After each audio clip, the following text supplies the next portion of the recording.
Hello, everybody, and welcome back to my channel. If you're new here, hi, hello. My name is Elizabeth, and if you've been here before, thank you for coming back in. Today's video, according to the title, is going to be about dating advice for women in their 20s, 30s, and 40s specifically. This advice is very generic, very basic, but I'm adding my own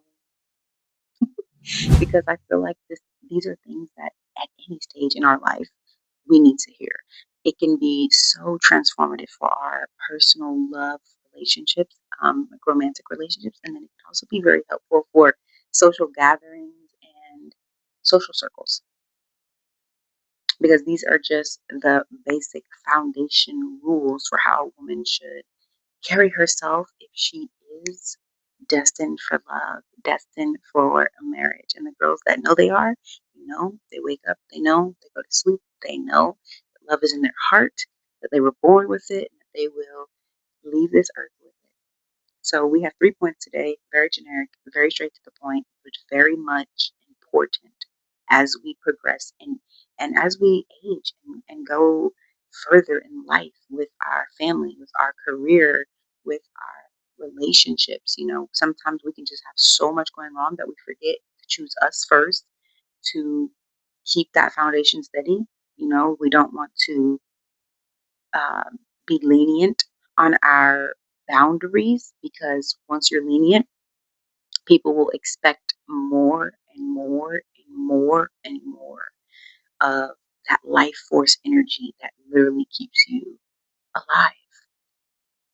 So, starting with number one, never tell a man your past history. Ladies, I cannot stress this enough. You should never be telling a man your life story, your past life story, because it's not his story to tell. It's not his business to know. Now, you should be telling him the goals that you have, where you're going. You should be telling him all of the positive things, and you should be transforming the negative things in your character as you go. That way, you're not lying. No, you're not being shady. You're not playing a game. You're not trying to get this guy to obey you and bow down to you. No, you're just setting up a realistic foundation of how you want to be treated and seen in this world because people are going to be who they are. But, one thing I've noticed just as I have tried to enhance my appearance and walk better, walk taller, talk louder, just be me more overall, say no when I want to say no.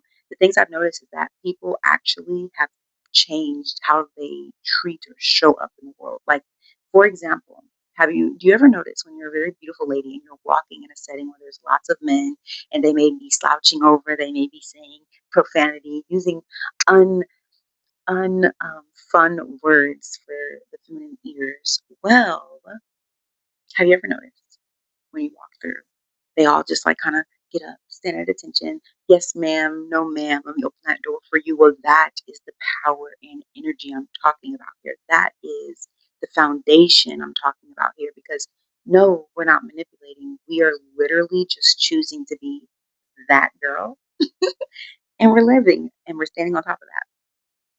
Period. Point number two, stop getting to third base on the first date.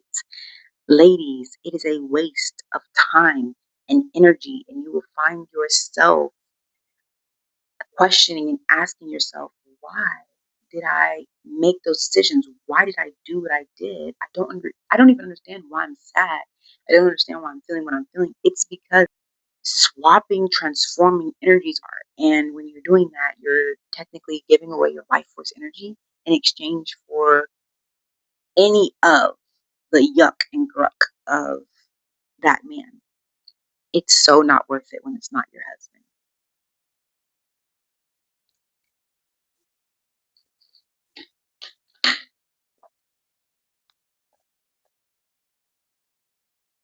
Yes, so don't go to the third base on the first night if you're a woman who is intentionally aligning herself with love and is preparing herself for her wedding, her marriage, her life.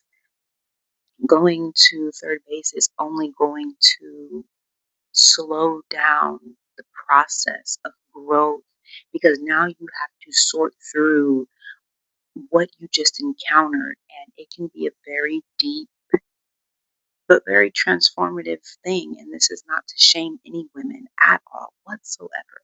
My platform will never be to shame anyone. It would always be to recognize and to bring light to situations that we even ourselves try to keep in the dark and keep hidden. But why? Because so many women of us have walked in the same footsteps. We've had some of the same similar experiences with men and dating overall, to the point where some women have completely shut out love, completely shut out refining herself. And I just think that is so, so unbelievable.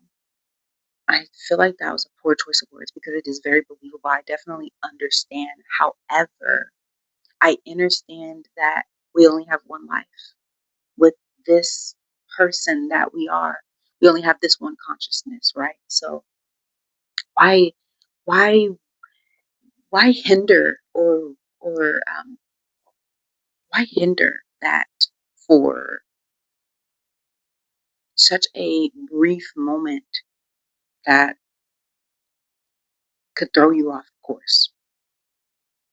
Again, no judgment. Just need to put that out there because personally, for me, I am waiting until marriage. And I believe that God wanted it to be that way. I think that there is something very special in waiting.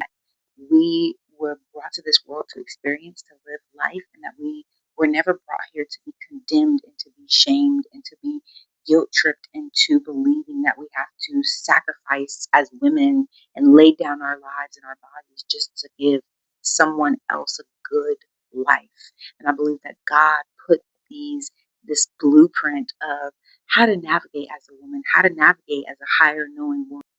This eliminates all the men who are absolutely not options.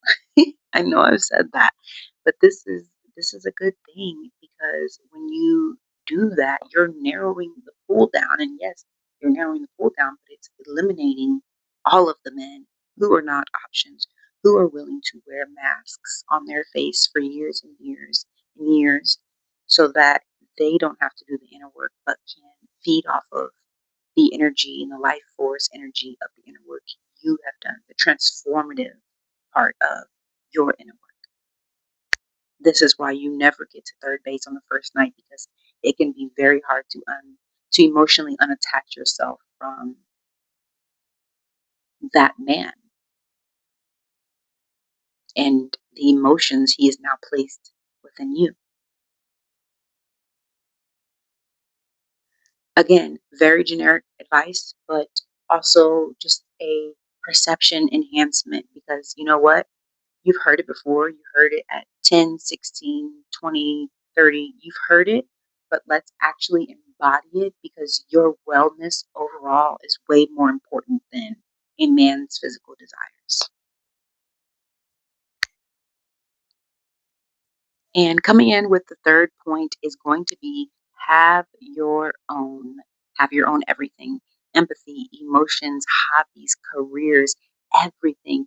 You need to be flourishing with a strong foundation if you're expecting love for yourself. And why this is because not only does it show the man how to treat you throughout all of your years being together, but it also eliminates jealousy, period. You have a strong, flourishing foundation, so there's no need to be jealous of anything between your relationship with your partner.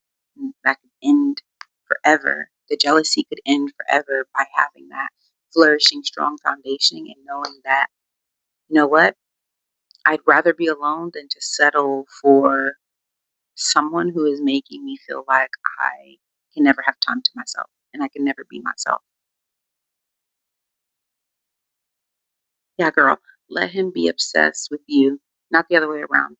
You don't need to be obsessed with him. Why? Because the sperm chases the egg. The egg does not go chasing the sperm.